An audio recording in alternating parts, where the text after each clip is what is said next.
காஷ்மீர் பஹல்காம்ல நடத்தப்பட்ட தீவிரவாத தாக்குதல்னால மொத்த இந்தியாவுமே பரபரப்பா இருக்கு. இந்த சிச்சுவேஷன்ல வாட்ஸ்அப்ல ஒரு எஸ்எம்எஸ் வருது.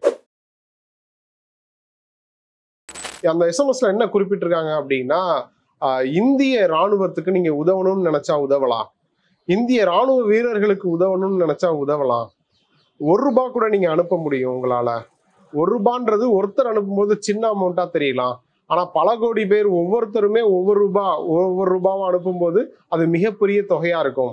ஸோ தயவு செய்து பார்டர்ல நம்ம உயிரை காப்பாத்துறதுக்காக பார்டர்ல போராடிக்கிட்டு இருக்கிற ராணுவ வீரர்களுக்கு உதவுங்க, தயவு செய்து உதவுங்க அப்படின்னு சொல்லி ஒரு எஸ்எம்எஸ் ஷேர் ஆகுது. இந்த ஜிபே நம்பருக்கு நீங்க அனுப்புங்க, இந்த அக்கௌண்ட் நம்பருக்கு அனுப்புங்க அப்படின்னு சொல்லி குறிப்பிட்டிருக்காங்க. கூடவே இந்த எஸ்எம்எஸ் தயவு செய்து ஒரு 5 குரூப்புக்காவது ஷேர் பண்ணுங்க. சில பேர் அனுப்ப மாட்டாங்க, ஆனா நீங்க அனுப்புவீங்கன்னு நம்புறேன், ஜெய் ஹிந்த், வந்தே மாதரம் அப்படின்லாம் குறிப்பிட்டு அந்த எஸ்எம்எஸ் ஃபார்வர்ட் பண்றாங்க. தயவு செய்து அதெல்லாம் நம்பி அந்த எஸ்எம்எஸ் நம்பி உங்க பணத்தை அனுப்பாதீங்க.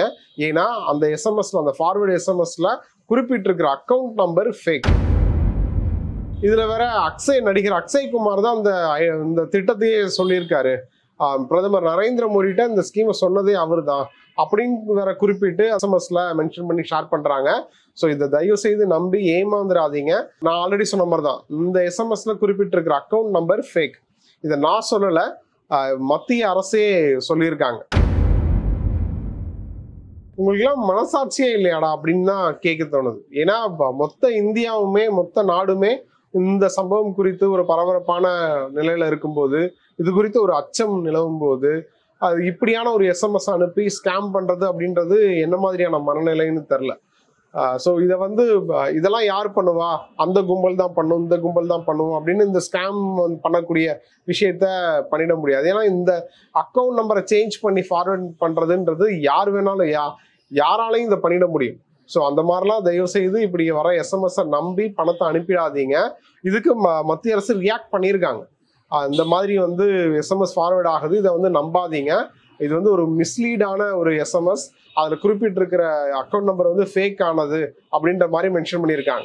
அந்த வாட்ஸ்அப்ல வரக்கூடிய எஸ்எம்எஸோட டீட்டெயிலை நான் உங்களுக்கு சொல்றேன். ஸ்கிரீன்ல கூட அந்த எஸ்எம்எஸ் நான் உங்களுக்கு ஃபுல்லா காமிக்கிறேன். நடிகர் அக்ஷய் குமார் பரிந்துரைத்த மோடி அரசின் மற்றொரு நல்ல முடிவு, ஒரு நாளைக்கு ₹1, அதுவும் இந்திய ராணுவத்துக்கு. நேற்றைய அமைச்சரவை கூட்டத்தில் இந்திய ராணுவத்தோட நவீனமயமாக்கல் மற்றும் போர் பகுதியில் காயம் அல்லது வீர மரணம் அடைஞ்ச ராணுவ வீரர்களுக்கு வங்கி கணக்கை மோடி அரசு துவங்கியிருக்காங்க. இதுல ஒவ்வொரு இந்தியருக்கும் அவரவர் விருப்பப்படி எந்த தொகையையும் பங்கா கொடுக்கலாம். இது ₹1 ஸ்டார்ட் ஆகுது. ஸோ மற்றும் வரம்பே கிடையாது, எவ்வளவு வேணாலும் கொடுத்து உதவ முடியும். இந்த பணம் ராணுவ மற்றும் துணை ராணுவ படைகளுக்கு ஆயுதங்கள் வாங்கவும் பயன்படுத்தப்படும்.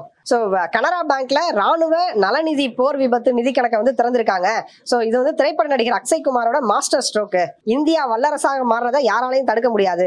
இந்தியாவோட 130 கோடி மக்கள் தொகையில 70% பேர் கூட இந்த நிதியில தினமும் ₹1 முதலீடு செஞ்சா அந்த ₹1 ஒரு நாளைக்கு 100 கோடியா மாறும். 30 நாள்ல 3000 கோடி, ஒரு வருஷத்துல 36,000 கோடி. பாகிஸ்தானோட ஆண்டு பாதுகாப்புக்கான பட்ஜெட்டே 36,000 கோடி கூட இல்ல. தேவையில்லாத வேலைக்கு ₹100 ₹1000 செலவழிக்கும் போது இந்திய ராணுவத்துக்காக நீங்க ₹1 கொடுக்க மாட்டீங்களா, ₹100 கொடுக்க மாட்டீங்களா அப்படின்னு கேள்வி எழுப்புறாங்க.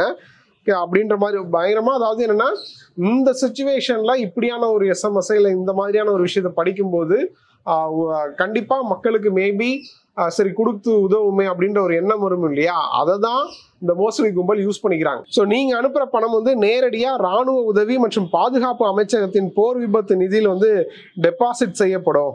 ராணுவ உபகரணங்கள் மற்றும் ராணுவ வீரர்களுக்கு இது பயனுள்ளதா இருக்கும்.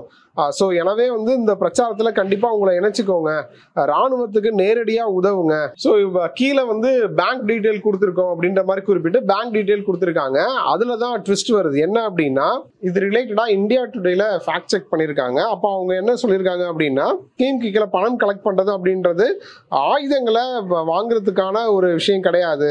ஸோ இந்த அமைப்பு மூலமா கலெக்ட் பண்ற அமௌண்ட்டை ஃபினான்சியல் அசிஸ்டன்ட், அதாவது ராணுவ வீரர்கள் யாரெல்லாம் காயம் பட்டிருப்பாங்க, அவங்களோட உயிரை விட்டிருப்பாங்க, அந்த மாதிரியான ராணுவ வீரர்களோட ஃபினான்சியல் ஹெல்ப்புக்கு தான் இந்த அமைப்பு வந்து செயல்படுது அப்படின்ற மாதிரி குறிப்பிட்டிருக்காங்க. ஏன் இந்த அமைப்புனா இந்த பேரை குறிப்பிட்டு தான் அந்த அக்கௌண்ட்ல கொடுத்துருக்காங்க. ஸோ இந்த அக்கௌண்ட் டீட்டெயில 2 அமைப்பு பேரை குறிப்பிடுறாங்க. ஒன்னு என்ன அப்படின்னா the army central welfare fund அப்படின்னு குறிப்பிடுறாங்க. இன்னொன்னு armed forces battle casualties welfare fund அப்படின்ற மாதிரி குறிப்பிட்டிருக்காங்க. ஸோ இதுக்கு வந்து மத்திய அரசு ரியாக்ட் பண்ணியிருக்காங்க. இது ஒரு மிஸ்லீடிங்கான ஒரு எஸ்எம்எஸ். ஸோ இதை நம்பி நீங்க பணத்தை அனுப்பிடாதீங்க. ஸோ இந்த எஸ்எம்எஸ்ல குறிப்பிட்டிருக்கிற அந்த அக்கௌண்ட்னு சொல்லிட்டு குறிப்பிட்டிருக்கிற அந்த அமைப்போட பேரு அதெல்லாம் ஒரிஜினல் தான். ஆனா அக்கௌண்ட் நம்பரு, ஐஎஃப்எஸ்சி கோடு இதெல்லாம் வந்து வேரியேஷனா இருக்கு. ஸோ இதுல அலர்ட்டா இருங்க அப்படின்ற மாதிரி மத்திய அரசு எச்சரிக்கை கொடுத்திருக்காங்க. ஸோ இதெல்லாம் நம்பி தயவு செய்து பணத்தை அனுப்பாதீங்க.